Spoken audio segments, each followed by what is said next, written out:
আসসালামু আলাইকুম সম্মানিত জিএসএম ভাই ও বন্ধুরা সবাইকে আন্তরিক শুভেচ্ছা ও অভিনন্দন। আমি মোহাম্মদ রইস আর আপনারা দেখছেন রইস পয়েন্ট প্রেজেন্ট। আমি সাধারণত মোবাইল হার্ডওয়্যার সফটওয়্যার ও আনলকের উপর ভিডিও দিয়ে থাকি, তারই ধারাবাহিকতায় আজকে হাজির হয়ে গেলাম নতুন আর একটা বিষয় নিয়ে। আমার হাতে একটা ফোন দেখতে পাচ্ছেন, স্যামসাং গ্যালাক্সি A10s। তো এই মুহূর্তে এটার যেটা সমস্যা রয়েছে আপনাদেরকে দেখাবো। *#06#।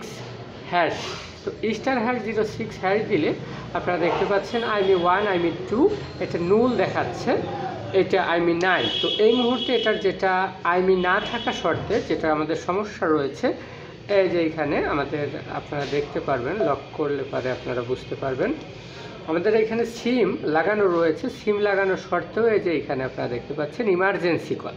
তো Emmc না থাকার কারণে ইমার্জেন্সি কল সমস্যা। তো এই মুহূর্তে এটা আমরা Emmcটা রাইট করব এবং আমরা প্যাচ করব Z3X বক্সের মাধ্যম দিয়ে। তো আশা করি আমাদের যেটা Emmc এবং নেটওয়ার্ক জনিত সমস্যা সেটা সমাধান করতে পারবো। তো শেষ পর্যন্ত সঙ্গে থাকবেন।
A10s তো আমাদের যেটা সমস্যা ছিল, Emmcটা নুল ছিল এবং পাশাপাশি আমাদের নেটওয়ার্ক আসতো না।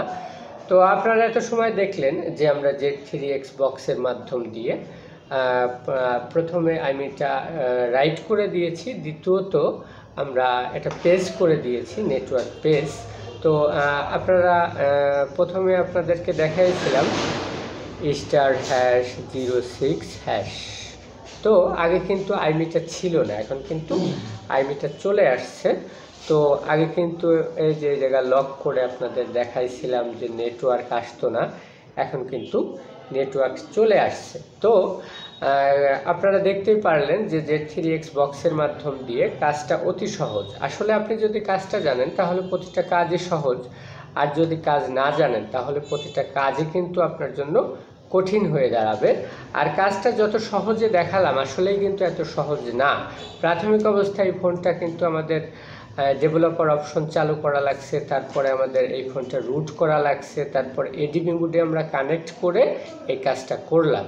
তো সম্মানিত জিএসএম, আমার দেখানো ভিডিও আপনাদের যদি ভালো লেগে থাকে অবশ্যই লাইক করবেন, কমেন্ট করে আপনার মন্তব্য জানাবেন, শেয়ার করে বন্ধুদের মাঝে ছড়িয়ে দিবেন, আর সাবস্ক্রাইব করে পাশে থাকবেন। দেখা হবে পরবর্তী আরেকটা ভিডিওতে। সেই পর্যন্ত ভালো থাকবেন, সুস্থ থাকবেন। আল্লাহ হাফেজ।